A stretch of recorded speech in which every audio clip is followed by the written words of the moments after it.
नमस्कार साथियों, कैसे हैं आप सभी लोग। उम्मीद करता हूं कि आप सभी लोग बढ़िया होंगे।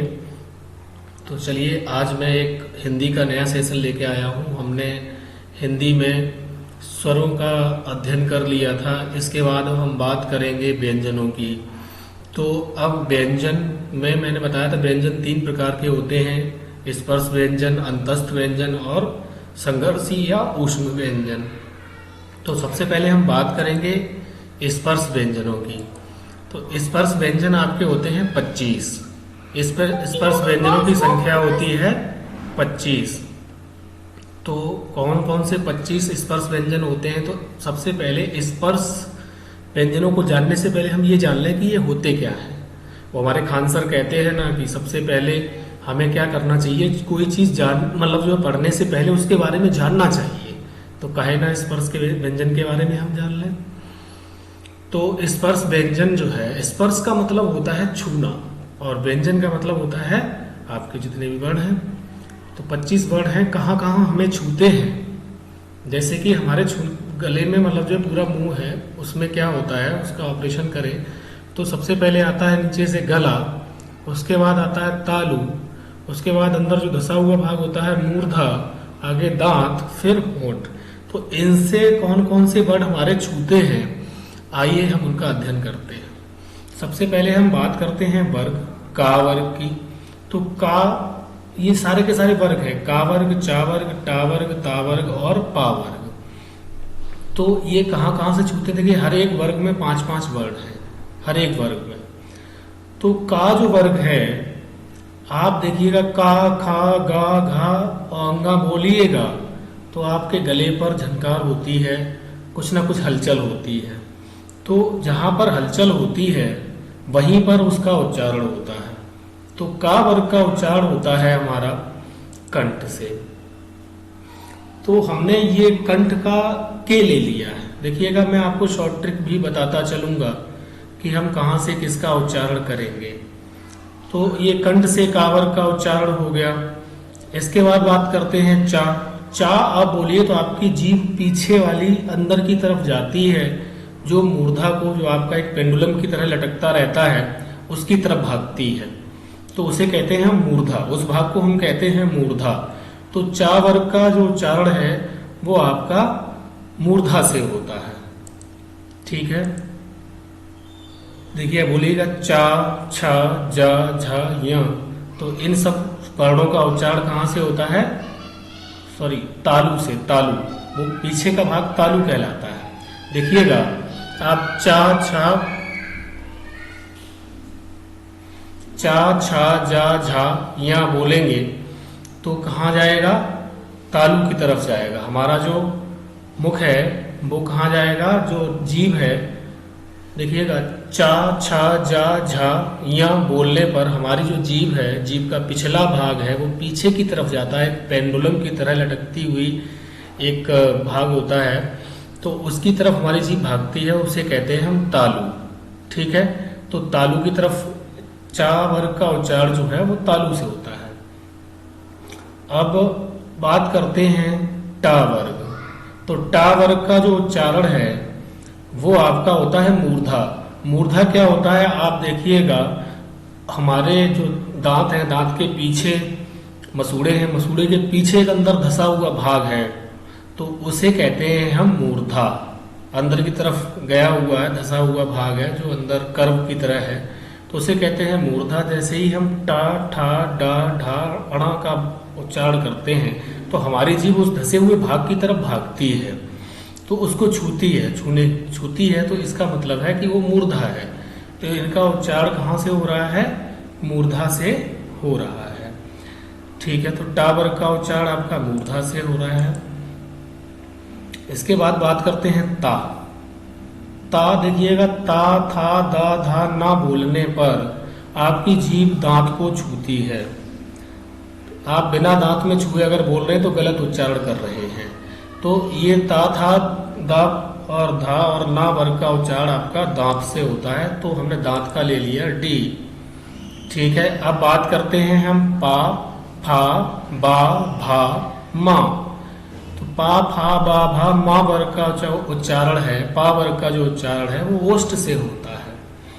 अब ओठ देखिए, आप आपके पा फा बा भा मा जो बोलते हैं तो आपके ओठ आपस में मिलते हैं, ओठ आपस में क्रिया करते हैं, तो इसका मतलब है कि ये इनका उच्चारण कहाँ से हो रहा है, ओठ से हो रहा है। तो ये थे इनके उच्चारण कि जितने भी 25 आपके स्पर्श व्यंजन हैं वो उच्चारण करते हैं। अब इसकी ट्रिक क्या है कि एक बच्चा है वो जिद कर रहा है कि आप मुझे क्या करिए, केटीएम दिलवा दो, यानी केटीएम दो तभी मैं ये वर्ड स्पर्श व्यंजन याद करूंगा। स्पर्श व्यंजन याद करने की ट्रिक है कि बच्चा जिद कर रहा है कि मुझे केटीएम दो, तब मैं स्पर्श व्यंजन याद करूंगा। ठीक है, आगे बात करते हैं। ये लास्ट में आपको 5 वर्ड दिख रहे हैं, इन्हें कहते हैं यंगा, या, ड़ा, न, म। वैसे यमंगणनम कहते हैं। तो इसका ट्रिक क्या है, ये क्या वर्ड होते हैं, ये वर्ड जो होते हैं आपके, ये होते हैं अनुनासिक, यानी कि अनु मतलब मुंह के साथ साथ नाक से भी बोले जाते हैं, इसीलिए इन्हें कहा जाता है अनुनासिक वर्ड। तो ये बात रही हमारी स्पर्श व्यंजनों की। अब और बात करते हैं इनके बारे में कि स्पर्श व्यंजनों में और भी बहुत सारी चीजें हैं, तो उनके बारे में आइए बात करते हैं। तो स्पर्श व्यंजन को हमने इस तरीके से बांट लिया, 1 2 3 4 5 भागों में बांट लिया। ये एक ग्रुप बना लिया हमने अपने मतलब जो है आपको सिखाने के लिए, आपको ट्रिक बनाने के लिए कि जिससे कि आपको हमेशा याद रहे, परीक्षा में आप भूले ना। तो सबसे पहले हम बात करते हैं, कुछ चीजें होती हैं जैसे कि आपने सुना होगा अल्प प्राण और महाप्राण। अल्प माने कम, प्राण माने वायु। जिन शब्दों को बोलने पर कम वायु उत्पन्न होती है या कम वायु निकलती है उन्हें कहते हैं अल्प प्राण। महाप्राण क्या होते हैं, जिन्हें बोलने पर हमारे मुख से ज्यादा वायु निकलती है उन्हें हम कहते हैं महाप्राण। कैसे देखिएगा, क बोलिएगा, क बोलने पर थोड़ी कम वायु निकलती है, ख बोलने पर थोड़ी सी ज्यादा वायु निकलती है। तो आप देखिएगा, तो का क्या होगा, जो का वर्ग है यानी कि का च ट त प, ये पूरे वर्ग हैं, ये सभी अल्प प्राण हैं, और ख छ ठ थ फ ये सभी महाप्राण होंगे क्योंकि इनमें हमारी ज्यादा वायु निकलती है। इसी तरीके से ग ज ड द ब इसमें कम वायु निकलती है, और घ के अपेक्षा घा में हमारी ज्यादा वायु निकलती है। देखिएगा ग घ, तो गा में कम निकलेगी, आप स्वयं उच्चारण करके देखेंगे, और घा में थोड़ी सी ज्यादा वायु निकलेगी। तो जिसमें ज्यादा वायु निकले वो आपका क्या होगा, महाप्राण, और जिसमें कम वायु निकले वो होगा आपका अल्प प्राण। आप स्वयं बोल के उच्चारण करके भी इनको पहचान सकते हैं। अब और होता है घोष और अघोष। घोष को सघोष भी कह देते हैं। तो घोष क्या होते हैं, जिसमें हमारे क्या होते हैं, गले में झनकार होती है, एक तरीके से हमारे गले में झनकार उत्पन्न होती है, तो वो होता है घोष। और जिसमें झनकार उत्पन्न ना हो वो होता है अघोष। तो जैसे का और खा बोला हमने तो हमारे गले में कम झनकार यानी झनकार उत्पन्न नहीं हुई, और हम गा घा अंगा बोलेंगे तो हमारे गले में झनकार उत्पन्न होगी। तो जहां पर गले में झनकार उत्पन्न होती है वो होते हैं आपके घोष, और जिसमें गले में झनकार उत्पन्न नहीं होती है वो होते हैं हमारे अघोष। तो अब हम बात करते हैं कि पहला वर्ग हमने कैसे इसको डिवाइड किया है। तो जो पहला वर्ग है हमारा क च ट त प का, ये हमारा कैसा है, यहाँ पर झनकार उत्पन्न नहीं हुई, इसका मतलब ये अघोष है, और यहाँ पर कम वायु भी निकली, इसका मतलब ये अल्प प्राण भी है। तो ये हो गया का च ट त प, ये हो गया आपका अघोष अल्प प्राण। अब बात करते हैं खा की। तो खा में क्या हुआ, वायु तो ज्यादा निकली लेकिन हमारे गले में झनकार उत्पन्न नहीं हुई, ख छ ठ थ फ। तो ये जो है ये भी हो जाएगा अघोष, और क्या हो जाएगा महाप्राण, क्योंकि वायु ज्यादा निकली तो इसे कहते हैं अघोष महाप्राण। अब बात करते हैं तीसरे ग्रुप की। तो तीसरा ग्रुप है हमारा गजड दब।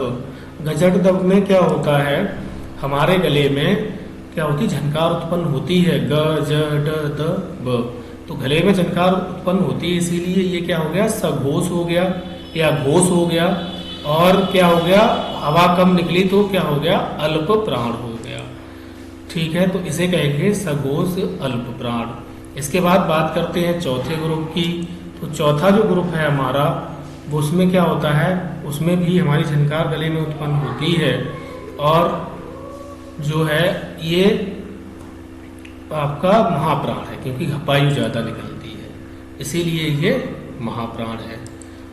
तो ये हो गया सघोष महाप्राण। अब बात करते हैं आपकी लास्ट ग्रुप की, जो आपके अनुनासिक हैं। ये आपके सघोष होते हैं और अल्प प्राण होते हैं। ठीक है, ये सघोष अल्प प्राण होते हैं। अब इनकी ट्रिक क्या है, देखिए ट्रिक है, अघोष वर्ड क्या होते हैं, पहला और दूसरा अघोष हो गया, देखिए पहला और दूसरा आपका अघोष है। और सघोष क्या हो गए, तीसरा चौथा पांचवा, यानी कि 3 4 5 आपके क्या हो गए, सघोष। ऐसे याद करिएगा, अघोष 12, सघोष 345। अल्प प्राण क्या है, जिसमें कम वायु निकलती है, पहला तीसरा और पांचवा, इन्हें कहते हैं अल्प प्राण। और आपके महाप्राण क्या है, दूसरा और चौथा। देखिए महाप्राण याद करने की आपको एक और ट्रिक बताता हूं मैं। देखिएगा, जहां पर एच लग जाए, एच ऐड हो जाए, वहां पर आपका महाप्राण होगा। और जहां पर एच ना हो, केवल यहां पर एक अपवाद है, चा। चा में एच होता है, चा में एच होता है। चा को छोड़कर सारे के सारे वर्ड जहां पर एच लग जाए वो सारे के सारे महाप्राण, और जहां पर एच ना लगे वो सारे के सारे अल्प प्राण होते हैं। जैसे कि देखिएगा, का में के होता है और खा का के एच होता है। तो खा हमारा का क्या हो गया, अल्प प्राण, और के एच जहां लग गया खा, वो हो गया आपका महाप्राण। तो इस तरीके से भी हम याद कर सकते हैं कि जहां पर एच लगा वो आपका महाप्राण, और जहां पर एच नहीं लगा वो आपका अल्प प्राण। चलिए अब आगे बात करते हैं। आगे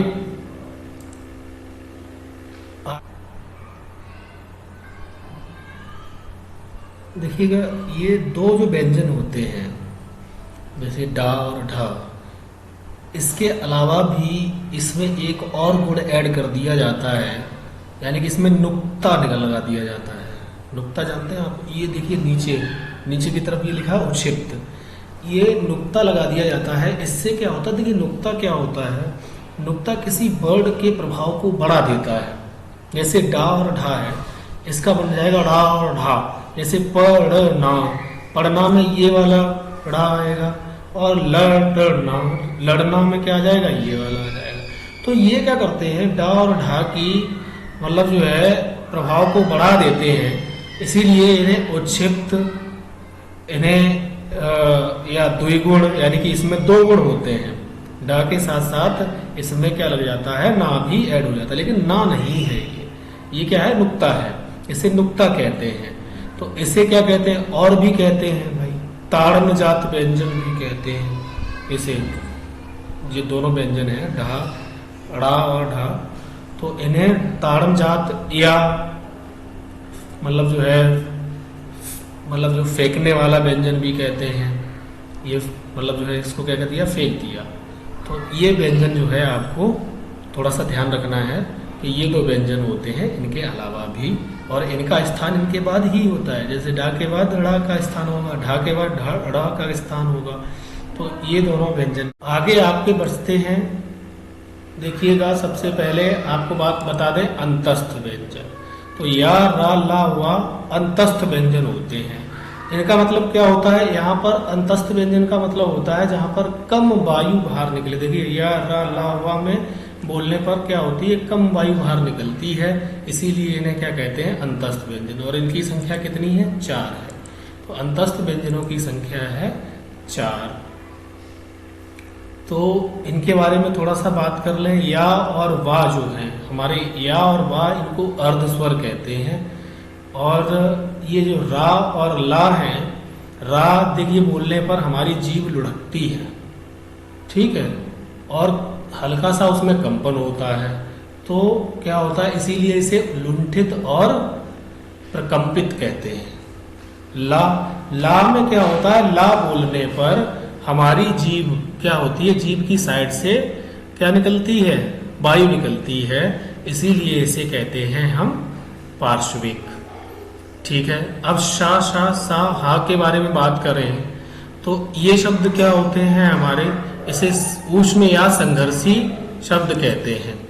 ऊष्म या संघर्षी क्यों कहते हैं इसको, कि शा शा सा हा बोलने पर हमारा जो जीभ है, हमारी जो जीभ है वो संघर्ष करती है किसके साथ, वायु के साथ, यानी कि संघर्ष करने से उसमें क्या निकलती है, ऊष्मा। संघर्ष करने से जो ऊष्मा निकलती है, इसी के कारण इसे ऊष्म या संघर्षी व्यंजन कहते हैं, क्योंकि इन शब्दों को बोलने पर हमारी जीभ क्या करती है, ऊष्मा उत्पन्न करती है वायु के साथ संघर्ष करके। इनकी भी संख्या कितनी है, 4। अब बात करते हैं, ये जो है व्यंजन, इन्हें संयुक्त व्यंजन कहते हैं।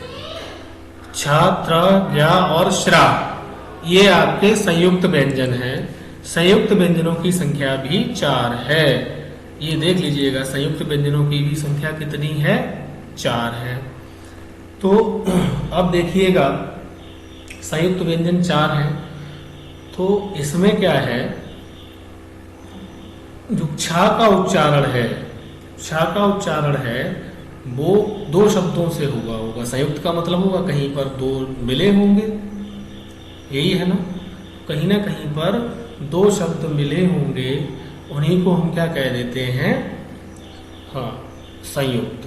तो कौन, देखिएगा छा जो है कौन कौन शब्दों से मिलकर बना हुआ है, तो का और शा षटकोण से मिलकर बना हुआ है।